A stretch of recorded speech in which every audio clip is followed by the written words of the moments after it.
आदरणीय महानुभावजीहरू ल हेर्नुहोस् है, मैले एउटा हेटौडा उपमहानगरपालिका वार्ड नम्बर 6 चुच्चे खोलाको एउटा भैँसीले दुईटा पाडो पाएको हालेको थिएँ भिडियो होइन।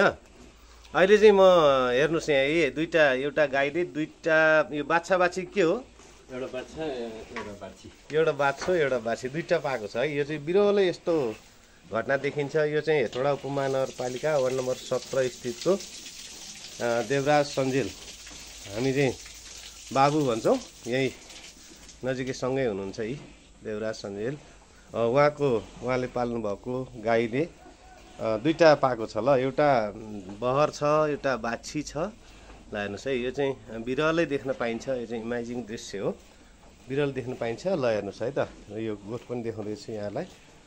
यसको माउ पनि देखाउँदैछु है त। माउ चाहिँ उठ्न सकेको अवस्था छैन, अलिकति बिरामी जस्तो देखिन्छ। ल हेर्नुहोस् यही हो, यही माली गाईले आज बिहान 5 बजे है त, आज मिति 2082 साल आश्विन महिनाको 14 गते बिहान 5 बजेको घटना है त। यो यस्तो दृश्य, यो चाहिँ इमेजिङ बिरलै मात्र देख्न पाइने हुनाले म यहाँलाई देखाउँदैछु। हस् गाइज है त, ल हेर्नु देवराज सञ्जेल, उहाँलाई यसो सेवा गर्ने क्रममा पनि हुनुहुन्छ।